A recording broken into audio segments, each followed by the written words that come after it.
Skills of traders में आपका स्वागत है। मैं संतोष तिवारी फिर प्रस्तुत हूँ आपके लिए। आज का विषय है हमारा सपोर्ट और रेजिस्टेंस। आज हम समझने की कोशिश करेंगे सपोर्ट और रेजिस्टेंस होता क्या है। तो हम लोग जो है आज ये 5 मिनट के चार्ट पर मैं आपको या 15 मिनट के चार्ट पर मैं आपको समझाना चाहता हूँ कि सपोर्ट और रेजिस्टेंस होता क्या है। सपोर्ट और रेजिस्टेंस के लिए हम लोग चलते हैं। देखिए ये इस पार्ट में देखिए आप यहाँ पर देख रहे हैं ये जिस तरीके से एक बिल्डिंग बनती है और उसके ऊपर एक फ्लोर हम लोग जो है स्टेब्लिश करते हैं, उसी तरीके से ये देखिए आप देख पा रहे होंगे ये पार्ट। उसी तरीके से यहाँ पर ये सपोर्ट का काम कर रहा है। मतलब ये बार बार जो है यहाँ से वापस आके यहाँ पर वापस सपोर्ट का काम कर रहा है, ये देख पा रहे हैं। और ये फिर सपोर्ट को जो है ब्रेकआउट कर दे रहा है। देखिए यहाँ पर ये ब्रेकआउट कर दिया। तो ये जो है ये इस ये लाइन जो है ये लाइन के ऊपर ये बार बार रेंज बाउंड होने की और इस लाइन को रिस्पेक्ट करने की कोशिश कर रहा है, क्योंकि यहाँ पर जो है आप की समझदारी के लिए हम बता दें कि ये जो लाइन है यहाँ पर स्क्वायर ऑफ हुआ है।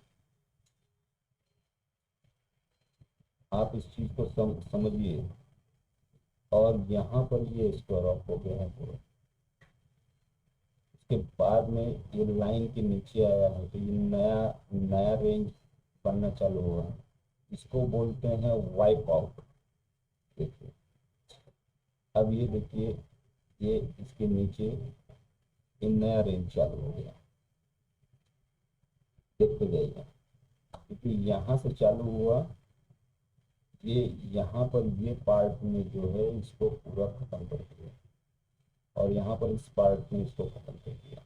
तो ये सपोर्ट और रेजिस्टेंस पे ही ये होता है ट्रेडर्स। और इस चीज को जब तक आप नहीं समझेंगे आप ट्रेडिंग नहीं कर पाएंगे। आप ये दिमाग में रखकर चलिए। जब आप इस चीज को समझेंगे कि सपोर्ट और रेजिस्टेंस का मतलब ये नहीं होता है कि सपोर्ट और रेजिस्टेंस बस हमने एक देख लिया कि एक बेस बन गया भाई, एक सपोर्ट है, ये रेजिस्टेंस है, सपोर्ट है, रेजिस्टेंस है। नहीं, सपोर्ट और रेजिस्टेंस पर ट्रेडर्स हम लोगों को देखना पड़ता है कि मार्केट यहाँ पर स्क्वायर ऑफ हो रहा है कि नहीं हो रहा है। जब तक मार्केट स्क्वायर ऑफ नहीं होता है उस सपोर्ट और उसका कोई मतलब नहीं है ट्रेडर्स। हम लोगों को ये दिमाग में रखना पड़ेगा। तो इस चीज को जब तक हम दिमाग में नहीं रख पाते हैं हमारा ट्रेडिंग कॉन्सेप्ट सीखने का कोई भी मतलब नहीं है। ये ध्यान रखिए। देखिए यहाँ पर देखिए सपोर्ट और रेजिस्टेंस ही ऐसा है कि जो सप्लाई और डिमांड को स्थिर करता है ट्रेडर्स। जब तक हम उस सप्लाई और डिमांड को स्थिरता पूर्वक नहीं समझ पाते हैं तब तक हम लोग जो है सप्लाई और डिमांड को समझ नहीं सकते। क्यों? क्योंकि जब हम लोग सपोर्ट और रेजिस्टेंस को समझ लेते हैं तभी हम सप्लाई और डिमांड को समझ पाएंगे। ये एक ट्रेडिंग की दुनिया में हम लोग ऐसा है कि इस चीज़ को हम लोग नकार नहीं सकते सपोर्ट और रेजिस्टेंस को, और अनदेखा करके हम लोग नहीं चल सकते। तो ट्रेडर्स हमको सपोर्ट और रेजिस्टेंस को देखकर ही चलना पड़ेगा। अब देखिए मैंने निफ्टी पे कॉल्स दिए थे, तो वो कॉल्स जब मैंने दिए थे तो आप देख सकते हैं कि बताने के लिए आपको जो है मैं 15 मिनट के चार्ट पे बता रहा हूँ, जबकि वो 15 मिनट के चार्ट पे मैं ट्रेड बिल्कुल नहीं लेता हूँ, न 5 मिनट, 1 मिनट के चार्ट पे भले ले लूँगा, लेकिन 5 मिनट के चार्ट पे मैं भी उस पर भी नहीं लेता हूँ। तो देखिए ये गैप डाउन हुआ था, और गैप डाउन होने के बाद ये पार्ट में देखिए यहाँ से नीचे आया, नीचे आने के बाद में ऊपर जाने की कोशिश किया, बार बार यहाँ पर जो है बार बार इस पार्ट पे जो है, अभी ये तो 15 मिनट का चार्ट है, इसके लिए नहीं तो 1 मिनट के चार्ट पे आपको इसको समझना हो तो आप समझ सकते हैं कि यहाँ पर बार बार ये रेंज बाउंड होने की कोशिश किया, उसके बाद में इसने ब्रेकआउट किया, और ब्रेकआउट होने के बाद में ट्रेडर्स ये यहाँ पर वापस वही रेंज में सपोर्ट का काम किया। सपोर्ट का काम होने के बाद में ट्रेडर्स यहाँ पर देखिए ब्रेकआउट नीचे गया, ये नीचे गया। तो ट्रेडर्स जो ये सपोर्ट और रेजिस्टेंस है, यही इंट्राडे में भी और डे ट्रेडिंग में भी आप अगर इसको डिनाई करते हैं तो आप ट्रेडिंग कभी नहीं सीख सकते। यदि आप इस चीज़ को बाकायदा अच्छी तरीके से समझ लेते हैं कि सपोर्ट और रेजिस्टेंस है क्या, और उसके बेस पर हम लोग सप्लाई और डिमांड को तभी समझ पाएंगे।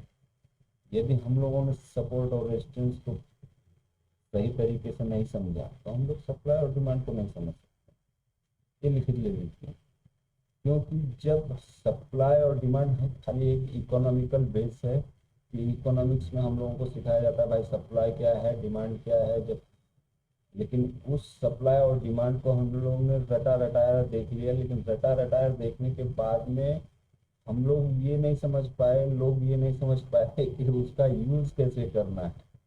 उसका यूज जो है इस चार्ट पर होता है।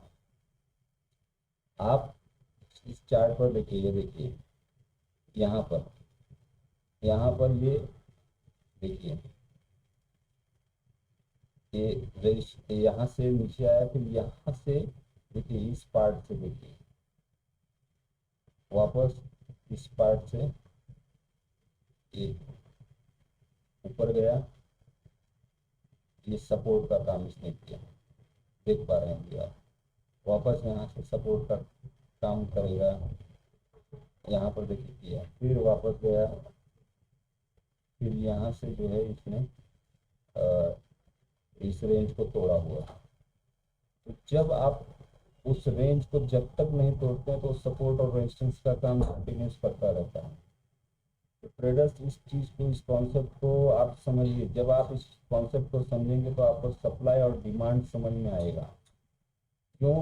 क्योंकि सप्लाई और डिमांड के बगैर आप ट्रेड कोई भी पॉसिबल नहीं है। मैं बार बार बोल रहा हूँ, इस चीज़ को आप पूरा प्रयास करें कि सप्लाई और डिमांड पहले उसको रिस्पेक्टफुली, जैसे आप मम्मी और डैडी का